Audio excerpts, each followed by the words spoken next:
बिस्मिल्लाहिर्रहमानिर्रहीम। अस्सलाम वालेकुम नाज़रीन। प्रोग्राम लाइव शो के साथ में हूँ आपका मेज़बान समर अब्बास कज़ाफ़ी और आप देख रहे हैं डेली माउंटेन। नाज़रीन, इंसान की ज़िंदगी जो है वो एक स्टेज शो के मानंद है और हर इंसान अपना रोल प्ले करके इस दुनिया से चला जाता है। हमारे इस लाइव शो का बुनियादी मकसद ये है कि मुख्तलिफ़ शोबहाए ज़िंदगी से जो ताल्लुक़ रखने वाले अफ़राद हैं, उनके साथ हम नशिस्त रखते हैं, उनका एक्सपीरियंस और नॉलेज हम आप तक दिखाने की कोशिश करते हैं। आज हमारे साथ हमारे प्रोग्राम में हमारे गेस्ट हैं state life insurance corporation of Pakistan Gilgit Baltistan के सेक्टर हेड मोहम्मद कासिम मलिक साहब।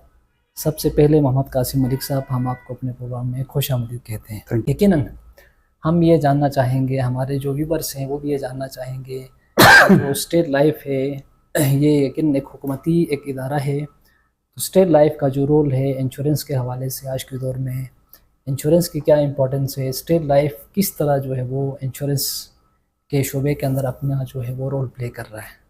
बिस्मिल्लाह। Thank you. आपने एक अच्छे मौजू पे बात करने का मौका दिया है। आपके चैनल का भी मैं शुक्रिया अदा करता हूँ, चूँकि आप जानते हैं कुरान पाक की एक खूबसूरत आयत है, परवरदिगार खुद पूछते हैं क्या जानने वाला और न जानने वाले एक जैसे हो सकते हैं? बिल्कुल नहीं हो सकते। इसी तरह इस दुनिया में बहुत सारे लोग अपने अपने शोबे में बहुत ज़्यादा नाम कमा चुके हैं। एक डॉक्टर है तो अपने शोबे का बेहतरीन डॉक्टर तो हो सकता है, लेकिन ज़रूरी नहीं है कि वो इंश्योरेंस के हवाले से भी इतने ही वो महारत रखते हों। उस काबिल डॉक्टर को भी चाहिए कि उसके लिए भी इंश्योरेंस की मालूमात, उसका भी हक है, उसको भी पता चले। तो अब मेरा इदारा जो है, गवर्नमेंट ऑफ पाकिस्तान ने जो मजबूत तरीन मालियाती इदारा बनाया है, इस इदारे का जो मरकज़ी जो मिशन ये है कि हम इस इदारे का जो मिशन है, इसका विज़न है, इसका जो पैगाम है, वो हम घर घर और एक एक शहरी तक पहुँचाएँ। हर शख्स तक, वो जहाँ रहता है, जिस हाल में रहता है, अगर वो मोची है तो हम मोची के उस टीए तक पहुँच जाएँ। अगर वो डॉक्टर है तो डॉक्टर के क्लिनिक तक जाए, अगर वो इंजीनियर है तो उसके फील्ड में जाए। ये मेरे इदारे का काम है कि स्पेशली मेरा काम है कि मैं उस डॉक्टर तक पहुंचाऊं पैगाम, उस मोची तक पहुंचाऊं, उस पाकिस्तान के हर शहरी तक ये पैगाम पहुंचाने की जिम्मेदारी ये मेरी है, मेरे इदारे की है। तो इदारे को चूँकि मैं हेड कर रहा हूँ, फील्ड मेरे पास आती है। मेरे पास मसलन मेरे पास अभी सरद जो इस वक्त जो अभी मेरी हाल ही में जो गिलगित पोस्टिंग हुई है, गिलगित सेक्टर में, सिटी सेक्टर में मेरे पास 12 एरिया मैनेजर हैं। तो 12 एरिया मैनेजरों के ज़रिए जिस इलाके में जहाँ जहाँ भी मेरी फोर्स है, मैं एक एक यानी सिपाही तक मैं रसाई हासिल करके उसको मैं हर शहरी के घर घर तक पहुँचाऊँ।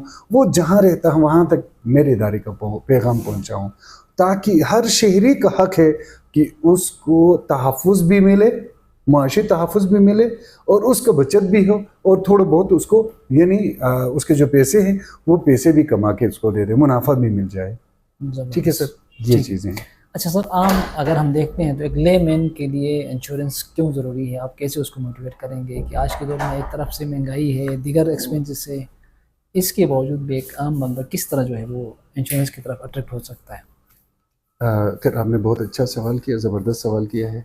दरअसल चीज़ ऐसी है ना, ज़रूरत ईजाद की माँ होती है।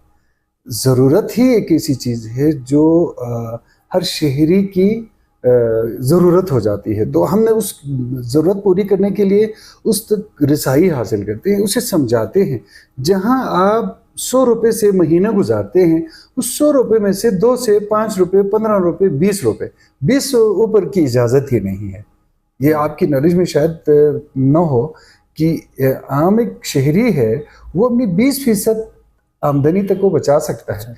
21% अगर बचाना चाहेगा तो हम वो 1% वापस कर देते हैं उसको, कहते हैं नहीं, आपके सिर्फ 20% तक आप बचा सकते हैं। ये जो मयारी पॉलिसी होती है ना, उसके लिए ये चीज़ें मैटर करती हैं। हम उसको बताते हैं भाई इससे ज़्यादा आपने नहीं बचाना है, आपने सिर्फ इतना बचाना है। अपनी आमदनी में से 10 से 15 से 20% तक आप बचा सकते हैं। ज़बरदस्त सेविंग का जो वो माहिरीन ने जो हमें बताया है, गाइडलाइंस जो हमारे इदारे की जो माहिरीन ने जो चीज़ पहले से मुरतब किया हुआ है, उसी के तहत उसी के अंदर रहते हुए काम करना होता है। ज़बरदस्त। अच्छा सर, आपने कहा कि स्टेट लाइफ का जो मेन मकसद ये है कि घर घर तक, करियर करियर तक पहुंचना है। जी। आप क्या समझते हैं कि क्या स्टेट लाइफ इस वक्त गिलगित बाल्टिस्तान समेत पूरे पाकिस्तान के जो दूर दराज इलाके हैं वहाँ पे आपका जो पैगाम है क्या घर घर तक पहुँचा है? माशाल्लाह, खैर आपने ये सवाल भी बहुत खूबसूरत किया है। हाँ, आप आदाद शुमार ज़रा आप देखते हैं तो वहाँ पता चलेगा तकरीबन 70% 100 लोग इंश्योरेंस करते हैं साल में। 2025 में 100 लोगों ने इंश्योरेंस किया, उसमें से 60 to 70% जो हमारे जो इंश्योर्ड जो आबादी है वो बजरिया स्टेट लाइफ है। आप इस बात से अंदाज़ा लगा सकते हैं कि हमारी रिसाई अच्छी है या नहीं है। उन 100 रुपये में 100 लोगों में से 60 से 70% जो हजरात हैं, इंश्योर्ड जो पर्सन है, वो स्टेट लाइफ के क्लाइंट्स हैं। और जहाँ तक रहा गिलगित बल्टिस्तान की बात है, तो मैं परवरदिगार का शुक्रगुजार हूँ। और हमारे जो हायर अथॉरिटीज़ हैं, स्पेशली जो हमारे जो डी साहब हैं, जो कंट्री हेड हैं, उसने जो अभी नए नए जो प्लान जो और ज़माने के साथ चलने के लिए जो इक़दामात किए, उसके फ़वाइद हम कन्वर्ट कर रहे हैं देहात तक, जीबी के पहाड़ी के इलाकों में जहाँ बहुत मुश्किल से पहुंच जाते हैं। यानी साल में ऐसे इलाके भी हैं जहाँ सिर्फ 4 महीने आमदरफ्त होती है, बाकी साल ये जो है कि जो 7-8 महीने हैं ना, वहाँ पे रिसाई नहीं, ज़मीनी रिसाई नहीं होती है। हम वहाँ तक भी पहुँचा रहे हैं।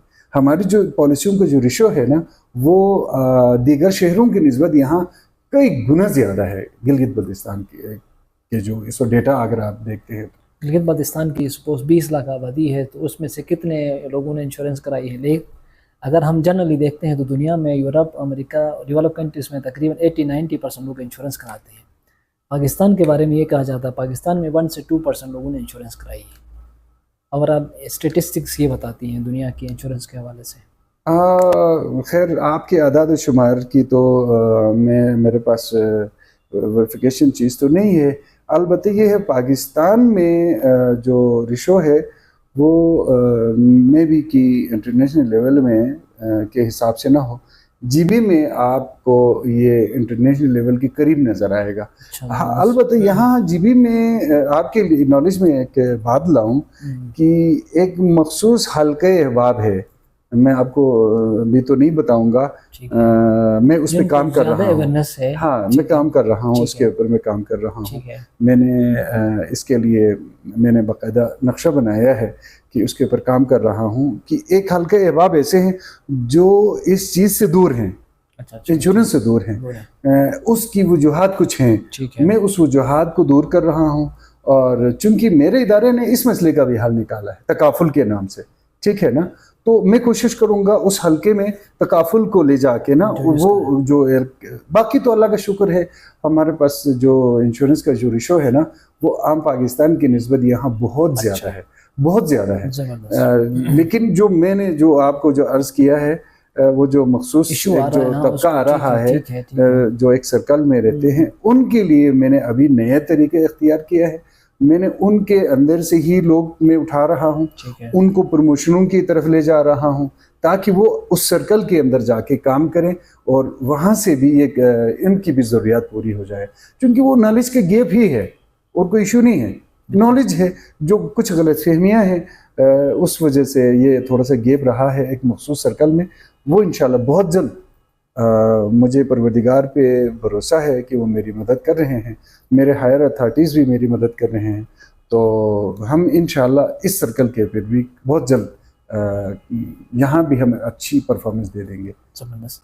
अच्छा मलिक साहब, एक और चीज़ जो इंश्योरेंस के हवाले से जो करक्स या जो हम उसको कह सकते हैं जो क्रंच, वो है कि लोगों का एक परसेप्शन है कि इंश्योरेंस वाले मौत के जो डर का बिजनेस है ये करते हैं, इस पर आप क्या कहेंगे?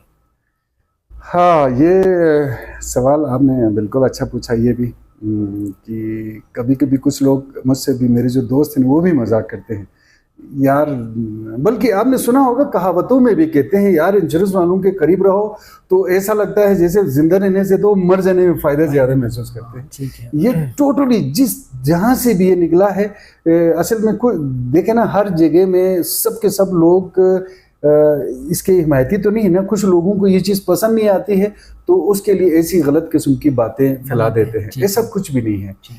बेसिकली जो इंश्योरेंस होता ही जिंदों के लिए है। एक मुर्दे से इंश्योरेंस का क्या ताल्लुक है? ठीक है। मुर्दे का इंश्योरेंस से किसी सूरत भी ताल्लुक नहीं है। इंश्योरेंस बुनियादी तौर पे ये जो हमारा जो इंश्योरेंस है ना वो जिंदों के लिए है। अब मेरा जो क्लाइंट है, ठीक है, उसको मुख्तलिफ मराहिल में ये पैसों की ज़रूरत पड़ सकती है। उसको बच्चे की तालीम के लिए पैसे चाहिए, उसको जब कोई बीमारी आ जाती है सेहत के लिए पैसे चाहिए, शादी ब्याह के लिए आती है पैसे चाहिए। अच्छा, उसके बच्चे जब बड़े होते हैं वो उनके तालीम के लिए, कोई बिजनेस स्टार्ट करते इसके लिए चाहिए। अब अगर इस दौरान में इंसान बाकायदा हयात नहीं रहता है, देखे ना, वो एक प्लानिंग करता है किसने लिखा हुआ है मैंने फलां डेट को मैंने जाना है, यहाँ से आगे मेरा कोई नक्शा ही नहीं है, मैंने वहां से आगे जिंदगी की कोई प्लानिंग ही छोड़ दी है। ऐसा नहीं है। आप देखें तो दुनिया में जितने लोग दुनिया से चले जाते हैं उनके अगर जिंदगी की स्टडी करें तो आपको पता चलेगा 2 साल 5 साल बाद उन्होंने ये प्लान किया था, 10 साल बाद उनका ये इरादा था, वो सारे इरादे रह जाते हैं, सब पीछे रह जाते हैं। अब उसके पीछे 5-6 बच्चे रह जाते हैं या 2-3 बच्चे रह जाते हैं, बेवा रह जाती है, माँ बाप रह जाते हैं, बूढ़े माँ बाप रहते हैं, बच्चे मुतासिर हो जाते हैं उसके छोटे छोटे। तो अब ऐसी सूरत में वो जो बंदा तो चला गया ना, उसको तो इंश्योरेंस क्या, तो उसकी जायदाद क्या, तो उसके बैंक बैलेंस से क्या, वो सर्वकार ही ख़त्म हो जाता है। अगर वो शहरी उसके पीछे जो वरसा रहते हैं उनकी ज़िंदगी मुश्किल में फंस जाती है, उसके बच्चों की तालीम मुतासिर हो जाती है, उसकी बीवी की ज़िंदगी 2 वक्त की रोटी मुश्किल में फंस जाती है। ऐसे में ये पैसे काम आ जाते हैं उनके। यानी आप ज़िंदगी में भी इसके फ़ायदे हासिल कर सकते हैं। अगर आप नहीं रहते हैं, बाकायदा हयात नहीं रहते हैं, उस वक्त भी आपको ये जो आपकी पॉलिसी है, आपके जो जिंदा अजीज़ व अकारिब हैं, बिलफर्ज आप मेरी मिसाल ले लें, मैं अगर दुनिया में नहीं रहता हूँ, मेरा बच्चा स्कूल में पढ़ रहा भी, मैं ना रहूँ, वो बच्चा जो स्कूल जो पढ़ रहा है, साफ जाहिर उसकी आमदनी ख़त्म हो जाएगी। तो वो अगर खुदा न खास्ता किसी होटल में वेटर बन जाता है तो आप ये सोचें क्या मेरी रूह सुकून से हिसाब दे रही होगी? वो भी रूह भी बेचैन रहेगी। तो साफ जाहिर एक अच्छा बाप जो है ज़रूर चाहेगा कि उसकी ज़िंदगी के बाद उसका पैसा, उसकी जायदाद, उसकी वरासत, उसकी जो पीछे रहने वाली जो नस्ल है उसके लिए आसानी का बाइस बने, बशर्ते कि यकीनन वो हक हलाल की रोज़ी हो। तो ज़बरदस्त, तो ये चीज़ है, वेरी ज़बरदस्त। अच्छा, एक चीज़ स्टेट लाइफ के बारे में आम जो लोग हैं उनका उनके उस हवाले से मिस परसेप्शन भी हम कह सकते हैं कि स्टेट लाइफ किस मॉडल के तहत बिजनेस करता है। बास लोगों का ये ख्याल है कि ये इंश्योरेंस हराम है, लाइक इस तरीके का एक माइंडसेट भी है। हम दूसरी तरफ देखते हैं तो स्टेट लाइफ एक बिज़नेस मॉडल की तरफ लेके जाता है। यहाँ पे जो पैसा सपोज मैं लाख रुपए लगाता हूँ, कोई बंदे करोड़ रुपए लगाता है, जितने भी बीमादार होते हैं उसका एक फार्मूला है, उसके तहत स्टेट लाइफ किस तरह बिजनेस करता है, कैसे जो है वो फ़ायदा देता है अपने बीमादारों को या जो कस्टमर्स हैं उनको। इसमें दरअसल होता इस तरह है कि वो जो क्लाइंट के जो पैसे हैं, ठीक है, वो इदारा जो है स्टेट लाइफ वो उसको इन्वेस्टमेंट में डाल देता है। अच्छा, स्पेशली रियल स्टेट में। अच्छा, ठीक है ना, यानी बड़ी बड़ी इमारतें आपने देखा होगा इस्लामाबाद में, बड़ी बड़ी इमारतें हैं, स्क्वायर फुट के हिसाब से वो रेंट पे देते हैं। अच्छा, अच्छा, ये जो पैसा है वो क्लाइंट ही का तो है, वहाँ से जो मुनाफा आता है उसमें से, उस मुनाफे में से 2.5% खिदमात के तौर पे निकालते हैं, बाकी 97.5% क्लाइंट के अकाउंट में डाल देते हैं। अब यहाँ पे आपसे मैं सवाल करूँगा, रिबा का जो कानून है वो 2 फरीकैन के बीच में होता है। रिबा तब के ज़ुमरे में आती है आपका जो कारोबार, जब आप 2 फरीकैन के बीच में कोई कारोबार करते हैं, उसमें आप फिक्सेशन करते हैं जी मैं आपको इतने पैसे दे दूं, आप इतने साल बाद इतने पैसे देंगे, ठीक है। ये रिबा की तरफ जाता है। अच्छा, ठीक। यहाँ कोई भी फरीक, यानी वो सिर्फ एक फरीक है, वो हमारा क्लाइंट है। मेरे इदारे की बात कर रहा हूँ, मैं किसी और इदारे की बात नहीं कर रहा हूँ, स्टेट लाइफ की बात कर रहा हूँ। स्टेट लाइफ में जो मालिकाना हुकूक मेरे क्लाइंट के पास है, मेरा क्लाइंट ही इसका मालिक है। बाकी मुझसे लेके मेरे चेयरमैन से लेके मेरे, ये सब के सब इनको आप हक जहमत दे रहे हैं। बाकी जो मानदा जो मुनाफा है जो बच जाता है, जो 97.5% है, वो क्या करते हैं, हम क्लाइंट के अकाउंट में डाल देते हैं। अब आप इस बात से अंदाजा लगाएं, क्या इसमें कोई हराम का कंसेप्ट आ सकता है? बिल्कुल नहीं आ सकता है। इसलिए हम ये कहते हैं इसको, ये जायज़ है। अच्छा, बहुत ज़बरदस्त सर। अगरचे सवालात हमारे पास बहुत ज़्यादा हैं इंश्योरेंस के हवाले से। बेसिक मकसद ये है कि इस तरीके से इंटरेक्शन करके हम ज़्यादा से ज़्यादा इंश्योरेंस के बारे में हम जानें, इंश्योरेंस में इन्वेस्टमेंट कैसे होती है, यहाँ पे अगर कोई बंदा अपना करियर बनाना चाहता है तो उसके लिए क्या मौके हैं, स्टेट लाइफ जो है वो कितना बड़ा फाइनेंशियल इदारा है। इस हवाले से टाइम टू टाइम हम आपके साथ गपशप करते रहेंगे सर, इंशाल्लाह। बाकी आप एज अ सेक्टर हेड इस वक्त जो है वो गिलगित सिटी के अंदर आप अपनी खिदमत सर अंजाम दे रहे हैं। आपका इतना एक एक्सपीरियंस है, कैसे जो है वो एक आम जो यहाँ पे करियर बनाना चाहता है स्ट्रीट लाइफ के अंदर एक उसमें आता है, तो उसको कैसे सेल्स एंड मार्केटिंग के टेक्टिक्स सिखाएंगे ताकि बंदा आसानी के साथ अपने प्रोडक्ट को सेल कर सके। खैर, आपने जो सवाल पूछा है ये तो काफ़ी लंबा सवाल है, इसमें तो ज़्यादा टाइम देना पड़ेगा। मैं शॉर्टली आपको इसमें पहले वो बता दूं कि आपको अंदाज़ा हो जाए। अगर जी एक पढ़ा लिखा आदमी है और फिर देखें ना, गवर्नमेंट ऑफ पाकिस्तान की ज़िम्मेदारी है कि हर पढ़े लिखे इंसान को उसकी सलाहियत के इन मुताबिक काम दे रहे, ठीक है। ये गवर्नमेंट ऑफ पाकिस्तान की अव्वलीन जिम्मेदारी है। सो मेरा इदारा इस मिशन के तहत इस जाविये से भी काम कर रहा है, ठीक है ना। State life government of Pakistan के इस मिशन को पूरा करने के लिए सफ़े अव्वल में है। आप डेटाबेस उठा के देखें तो पाकिस्तान के जो नंबर 1 इदारा है जो बेरोज़गार नौजवानों की रोज़गार और उनकी माली जो मुश्किलात हल करने का जो वसीला बना है, वो स्टेट लाइफ नंबर 1 पे है इस वक्त।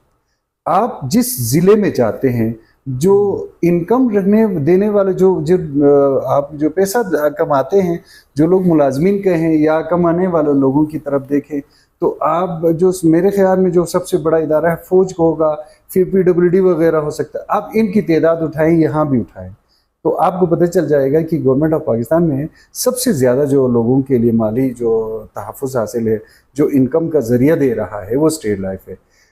स्टेट लाइफ क्यों ना हो, आप इसकी मवाजना करें माली तौर पे कि एक मेरी मिसाल ले लें। मैं जितनी इनकम मैं रखता हूँ, शहर में शायद बहुत कम लोग हैं।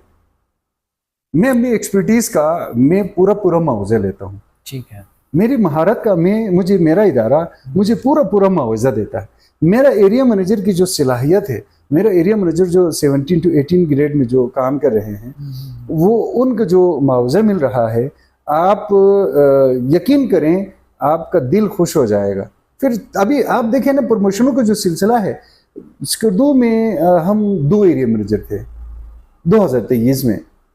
उसके बाद जब मुझे मौका मिला, अब तक मेरे कोशिशों से जो मेरे आए हैं, जो मैंने एरिया मैनेजर 7 तो मेरे शागिर्द हैं, 7 एरिया मैनेजर मेरे हैं, और अल्लाह का शुक्र है दीगर जो 14 एरिया मैनेजर स्कर्दू में हैं। अब आप अल्लाह ने चाहा तो इस साल मेरा मिशन गिलगित में है। गिलगित में भी मैंने धूम मचाने का प्रोग्राम किया है। जो भी जवान समझता है, पढ़ा लिखा आदमी है, बेशक जिस शक्ल में भी है, उसकी तालीम मैट्रिक FA BA PhD क्यों ना हो, वो मुझसे रब्ता कर सकते हैं। मेरे किसी भी एरिया मैनेजर के ज़रिए आ सकते हैं, मुझ तक आ सकते हैं, डायरेक्ट भी आ जा सकते हैं। आ जाएं और कैरियर बनाएं। नौकर नहीं है ये, हम नौकर नहीं पैदा कर रहे हैं। आपके लिए सबसे खूबसूरत बात यह कहूँ, हम नौकर पैदा नहीं कर रहे हैं, बल्कि हम आज़ाद तिजारत की शक्ल में उनको पैसा देते हैं। वो बिजनेस कर रहे हैं। उनकी इनकम आम आदमी के निस्बत बहुत ज़्यादा होती है। ज़बरदस्त। क्यों ज़्यादा होती है उसकी वजूहात भी बता दूं ताकि कोई गलतफहमी में ना रहे। आम एक आदमी जो मुलाजमत पेशा है वो 12 घंटे ड्यूटी दे दे, 6 घंटे ड्यूटी दे दे, 8 घंटे ड्यूटी दे दे, उसकी सैलरी फिक्स है। ठीक है। 40,000 है, 2 लाख है, 3 लाख है, फिक्स है। उसको वो दिन भर काम करे, 24 घंटे में करे, वही ड्यूटी 6 घंटे दे दे, कहीं भी आज छुप के बैठ जाए, उसको वही तनख्वाह मिलती है, 2 लाख, 1.5 लाख, 50,000, 80,000। ऐसा ही है, दीगर इदारों में ऐसा है, लेकिन मेरे इदारे में नहीं है ऐसा। हम उसको कहते हैं भाई तुमको इस महीने में कितने पैसे चाहिए, 2 लाख चाहिए, 2 लाख मिल सकते हैं। 3 लाख चाहिए, 3 लाख मिल सकते हैं। आप बताएं ना, क्या इस तरह का ऐसे दीवाने चाहिए हमें? हम तो ऐसे लोग हीरे तलाश कर रहे हैं जिनका ख्याल हो कि मैं मेहनत करने के लिए तैयार हूं, मुझे कोई अकोमोडेट करने वाला बंदा है तो हम हैं, स्ट्रेट लाइफ है। अच्छा, लेकिन sorry for cut you sir, अगर आप सेल्स एंड मार्केटिंग के अंदर बात करते हैं तो इंश्योरेंस पॉलिसी सेल करना, एक्सपर्ट्स ये कहते हैं सेल्स एंड मार्केटिंग की दुनिया का सबसे मुश्किल काम है। इसमें कुछ भी नहीं है, आपने बेचना है। आप अपने एक्सपीरियंस और नॉलेज की बेस पे कैसे जो है वो इस फील्ड की तरफ जो है या पॉलिसी सेल करने के लिए आपकी क्या टेक्निक यूज़ करते हैं किसी क्लाइंट को पॉलिसी सेल करने के लिए? खैर आप दें, वो मशहूर है ना, बीमा करने का मतलब ये है कि जिसके हाथ में कुछ नहीं दे रहे ना, मतलब आप ये पेन दे रहे हैं, पेन सेल कर रहे हैं, आप ये पेन 10 रुपए का है, आप 12 रुपए की सेल कर सकते हैं। आप ये फिजिकल चीज पड़ी हुई है। अब जो मैं दे रहा हूँ सिर्फ पैसे ले रहा हूँ, कुछ नहीं दे रहा हूँ, सर दस जो नजर आने वाली चीज है। आम कुछ लोग कहते हैं इसको गंजे को नाखून नहीं, गंजे को कंघी फरोख्त करना भी कहते हैं इसको, है ना? ऐसे ही है, गंजे को कंघी फरोख्त करना है, लेकिन ये फन है। अच्छा, फन ऐसा फन है जो हकीकत पसंदाना है। ग्राउंड में इतनी हकायक इसके पास पड़े हुए हैं कि ये अगर थोड़ी बहुत समझदारी से लेता है, ट्रेनिंग सेशंस लेता है, समझता है, काम को समझ के ग्राउंड में उतरता है, तो चांदी को सोने के भाव में बेच के चला जा सकता है। अच्छा, अगर मुझ जैसा बेकार आदमी हो तो सोने को जब बिकेगा नहीं तो चांदी के भाव में दे के चला जाएगा घर में। ठीक है, मेरा जो खिलाड़ी है, मेरा जो एसार है, वो जो माशरे को दे रहा है वो कोई भी नहीं दे रहा है। वो जो कंघी बेच रहा है, जो घड़ी बेच रहा है, जो मोबाइल बेच रहा है, उसको खत्म हो जाएगा, चंद दिनों में वो खराब हो जाएगा। हम जो दे रहे हैं उसकी सिर्फ मुसीबत में काम आने वाली चीज दे रहे हैं। जब इंसान परेशान हाल होगा उस वक्त काम आने वाली चीज तो हम दे रहे हैं। आपकी गाड़ी दिवसाई में फंस जाती है, टायर ब्रस्ट हो जाती है, अगर आपके पास स्टेमनी नहीं है, आप बताएं क्या हाल होगा? मुश्किल में फंस जाएंगे, बंदे मुश्किल में फंस जाएगा। ठीक है, हम उस मुश्किल का हल दे रहे हैं। धूप में तप रहा है, शदीद धूप है, तेज धूप है, सफर पे जा रहा है बंदा, उस वक्त किस चीज की जरूरत महसूस करेंगे? छतरी की या मुख्तलिफ छतरी की करेंगे, ला माला छतरी, साये की करेंगे, छतरी की करेंगे। साये में बैठेगा तो सफर रह जाएगा, सफर भी जारी रहे और बंदा भी महफूज रहे, ये छतरी चाहिए। हम छतरी दे रहे हैं। इंशाल्लाह टाइम टू टाइम आपके साथ गपशप करते रहेंगे। लास्ट में अपना हमारे जो नाजरीन है उनके लिए, आवाम के लिए कोई पैगाम की शक्ल में बताइए कि लोग इससे इस्तिफादा हासिल करें।